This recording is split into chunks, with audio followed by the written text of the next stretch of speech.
Celeste, hey! I hope I'm not catching you while you're working. Hi, Gia. No worries, I'm on break right now, so it's totally fine. What's up? Something on your mind? Not really anything urgent or serious. It's just, I haven't seen you at the kindergarten lately. Your husband's been doing drop-off and pick-up for a while now, hasn't he? Yeah. Actually, I just got promoted to a full-time position at the place I've been working part-time at for years. Oh, wow! Congratulations! That's amazing! Thank you. Because of that, my work hours shifted a bit. And right now, my husband's schedule is more flexible than mine, so we figured it made sense for him to handle drop-offs and pickups for the time being. Wait, wasn't your husband working a regular office job? How's he managing with the flexible schedule? Is he doing remote work or something? Yeah, more or less, something like that. He's able to work from home most days, so it gives us a little wiggle room. I see.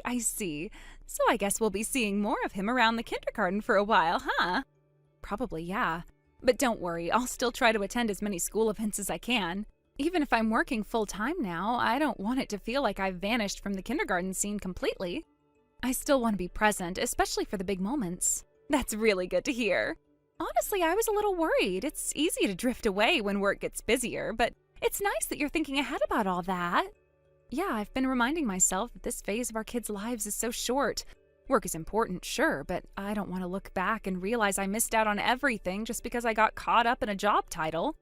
Finding the right balance is tricky, but I'm trying. Well, it really sounds like you've got your priorities straight. It's not easy trying to juggle it all. Tell me about it. Some days feel like a never-ending checklist. And even with my husband helping out more, it's still a lot. But at least we're working as a team. That makes such a difference, does it not? Having someone who steps in without making you feel guilty or judged. Exactly. We've had our fair share of disagreements, like any couple, but he really stepped up this time. I'm grateful. That's great to hear. Anyway, don't push yourself too hard, all right? I know going from part-time to full-time is a big change, physically and mentally. Thanks, Gia. I really appreciate that. I'll take it one step at a time, but for now, better get back to work before my break ends. All right, talk soon, and congrats again on the promotion. Thanks. Let's catch up properly sometime soon, yeah? Definitely. Take care. You too.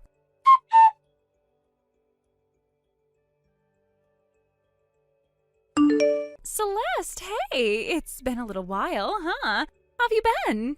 Gia? Yeah, it has. I've been meaning to reach out, but things got hectic. I'm sorry I disappeared for a bit. You seem busy, more than usual. Well, yeah, I got moved into a new project at work, a big one, a new business division, all hands on deck. The hours have been brutal, but I can see the light at the end now. That sounds intense. It is. But I'm planning to be at the next kindergarten event, just so you know. Trying to keep things normal for Lily. Sure, not what I was really going to talk about, though. Oh? Actually, I need to say something. It's kind of a big deal. A bit awkward, too. What is it? So, I want your husband. Excuse me? I said, well, more like, I've already got him. Your husband, Bowen, he's with me now. Sorry, what? You heard me. I'm not saying it to be dramatic, I just figured you had the right to hear it straight from me instead of finding out some other way. You're telling me that you and Bowen are in a relationship? Yeah, emotionally, physically, the whole package. We're together now, Celeste. You must be joking. Do I look like I'm joking? This isn't some fantasy I made up, it happened. You remember when you went full-time at work, right? Back when Bowen started doing all the drop-offs and pickups at the kindergarten, that's when it started. I thought you two were just chatting in passing. It started like that. But you know, when you're around someone enough, things evolve. We got closer. I tested the waters, and he didn't hesitate. Honestly, he fell into it so fast it was almost sad. And you're proud of this? I'm just being honest. He needed someone who saw him, who had time. You were always busy, always tired, always working. I was there, simple as that. You really think that justifies it? I'm not here to justify anything. I'm here to tell you the facts so we can move forward like adults. Wow, that's all you have to say? I'm not one to scream and throw things, Gia. Doesn't mean I'm not feeling something, I just don't show it like that. So you're totally calm while your husband cheats on you with someone you thought was a friend? No, I'm thinking, processing, and realizing how sad all this really is, for you especially. What's that supposed to mean? You're so excited to parade Bowen around like some prize you won, but do you even know who you just took? He's charming, smart, he treats me well. He treated me well too, at first. Until things stopped being convenient for him. Until I had goals, ambitions, things that didn't revolve around him. Sounds like you're bitter because I've got what you couldn't keep. No, Gia, I'm not bitter, I'm relieved. Excuse me? You've just freed me. I was bending myself backwards trying to hold a marriage together with a man who clearly had one foot out the door. Now I don't have to anymore. So what, you're just gonna hand him over? If he's willing to throw away our life for a few stolen afternoons, then yeah, let him go. You can have him. Wow. But let me ask you something. What about your husband? Oh, him? Please. He makes 35 grand a year and can't even change a light bulb without Googling it. I've been done for a while. Bowen was just the opportunity I needed. So you're trading one man in for another. Do you ever stop to think what kind of pattern that creates? Oh, please, don't get all righteous on me. I upgraded. End of story. Bowen's got time, money, and drive. He's a freelancer now. You knew that, right? That flexibility, it worked perfectly for us. So while I was working, you two were... Every afternoon you stayed late at the office, we were meeting up, making memories, falling in love. Right. I can see the wheels turning in your head, Celeste, trying to stay composed, but inside, you're breaking. It's okay, you can cry if you want. No, I won't give you that. Why not? You lost, I won. It's simple math. Funny, you really think you won something. But what you don't see is, now you're stuck with the same man who couldn't stay loyal for even 5 minutes. What happens when he gets bored of you, too? That won't happen. It will. Because men like Bowen don't stop looking. They just trade up, or what they think is up. Eventually, you'll just be another version of me. You're seriously pathetic. Maybe, but I know who I am. Do you? All right, enough. Let's not drag this out. Bowen's made his choice. You make yours. We can talk about divorce arrangements soon. I'll pay whatever compensation you want. Just don't try to cling to what's already broken. I'm not clinging to anything. You can have the broken pieces. I'm walking away with my dignity. Whatever helps you sleep at night.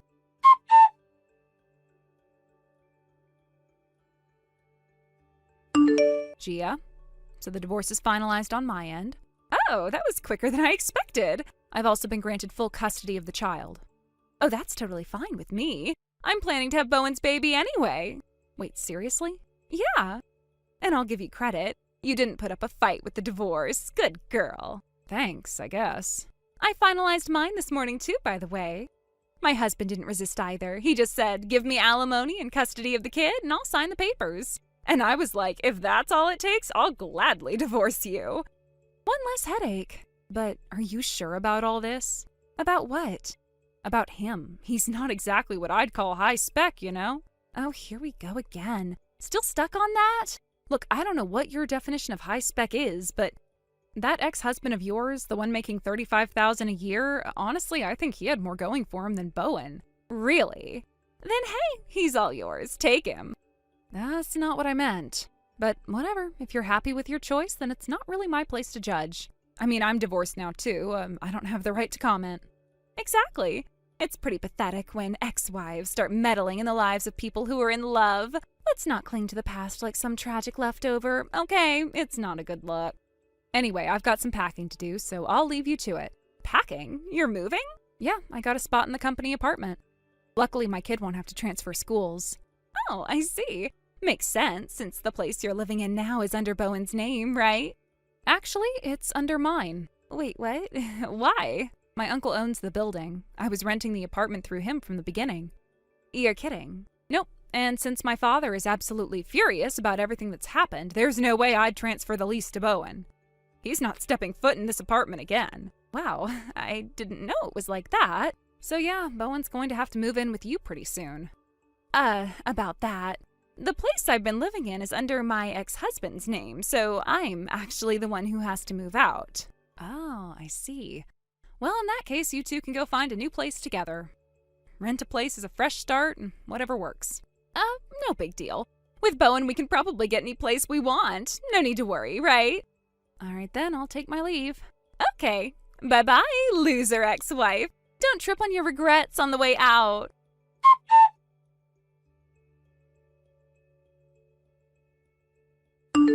Celeste, long time no see.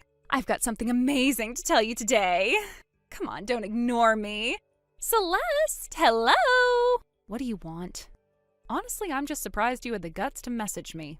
That's bold, even for you. Oh, relax. I'm not here to fight or anything. I just wanted to share some good news. This won't take long. Fine, go ahead. Okay, ready for it? Bowen and I got married. We made it official this morning. I see. Congratulations. If that's all, then...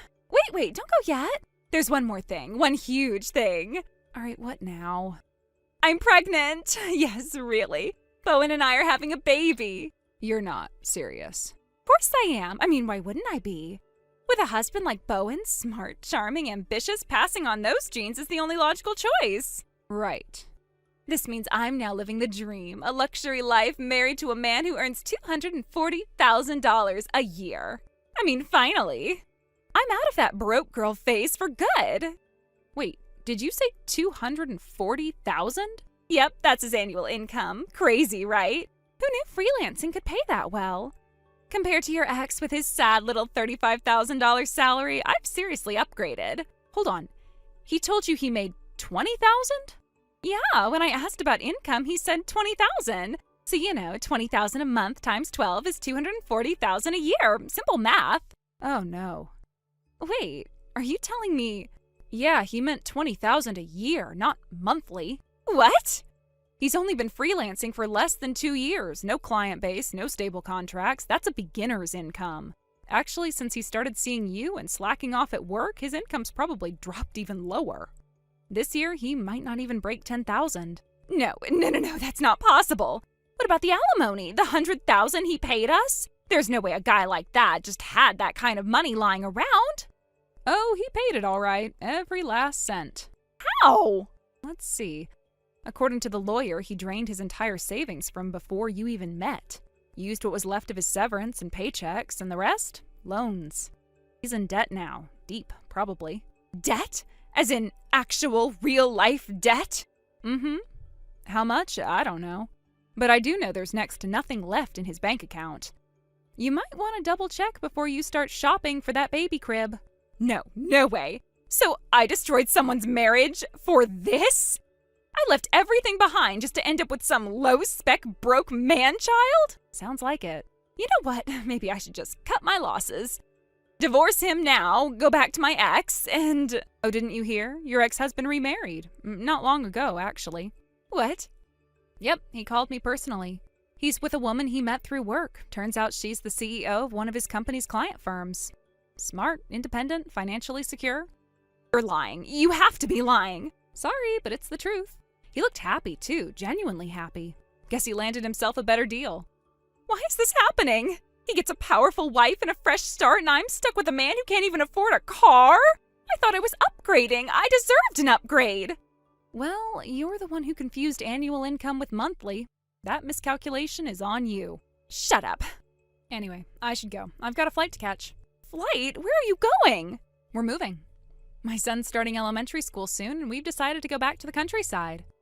My company has a branch office there, so they're transferring me. What? So you're just disappearing? Pretty much. There's no reason for us to stay in touch now, is there? Wait, please, just wait a second. I'll be blocking you after this. Take care of yourself, celebrity wife.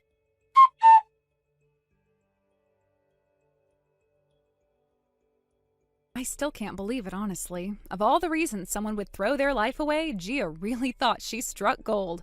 Because she mistook my ex-husband's annual income for his monthly income. I mean, how does that even happen? She must have seen a number like $20,000 and assumed he was bringing that in every month, not once a year. That's not a misunderstanding, that's a full-blown delusion. At first, yeah, it stung. I'd invested years of my life into that marriage. To lose it over something that shallow and stupid, it felt insulting. But then as the dust settled and I started thinking about everything with a clear head, it hit me. I dodged a massive, emotionally draining, financially devastating bullet. See, what Gia didn't know, what I didn't even fully realize until after the divorce, was that my ex had already started spiraling long before she entered the picture. The man quit his job without saying a word to me, just up and left. Not even a heads up or a, hey, I'm thinking of changing careers. Nothing. I only found out when I got a call from his employer looking for final paperwork. He came home like it was any other day and acted like quitting your job in this economy was no big deal. As for his grand plan to work freelance, that was another joke. I had to basically yell at him to even try. I told him point blank, "Start contributing or get out." He fumbled around for months and in the end managed to scrape together a measly $20,000 over the whole year. That's less than minimum wage in some places, and I was supposed to keep supporting him? Yeah, no thanks. So when Gia swooped in, all smiles and fake lashes, thinking she'd hit the jackpot, I let her have him. She thought she was winning some wealthy, mysterious freelancer living off passive income or some nonsense. Meanwhile, she was signing up for a lifetime of debt, stress, and disappointment. Be my guest. They didn't divorce, surprisingly. I guess they figured sticking together was easier than facing the embarrassment of admitting that they were wrong, but they were not happy, far from it. Turns out my ex-husband has a mountain of debt. And Gia, who thought she was cashing in, suddenly found herself drowning alongside him. They couldn't afford a decent place, so they moved into this rundown apartment that honestly looks like it should have been condemned 5 years ago. Peeling paint, broken fixtures, neighbors that keep their doors locked tight. It's not exactly the dream life she had in mind. They both work multiple jobs now, constantly switching shifts, covering for each other's breakdowns. No vacations, no weekends, no breathing room, just clock in, clock out, survive. And because neither of them can turn to their parents, Gia burned those bridges and his family was done with him years ago. They're completely alone in their misery. Best part? They hate each other now. Word got around that the constant money stress turned them against each other fast. The screaming matches were almost nightly. At first, the neighbors tried to ignore it, but then it got louder, uglier. Personal attacks, accusations, crying, slamming doors, broken dishes. Eventually, someone called the police, then someone else. It became a pattern. It all came to a head last month when the landlord issued a formal eviction notice. The building had had enough. Too many complaints, too many disturbances. They were told to leave, no negotiation. So now they're couch surfing, from what I heard. A friend here, a relative there, burning through goodwill faster than they can find new places to stay. Nobody wants to deal with the chaos. Thank you for watching and listening. We hope you enjoyed the video. Don't forget to like this video and subscribe. Also, feel free to leave a comment about what you thought of the story. We look forward to seeing you at the next story. Thank you for watching. Please subscribe and hit the like button. See you next time.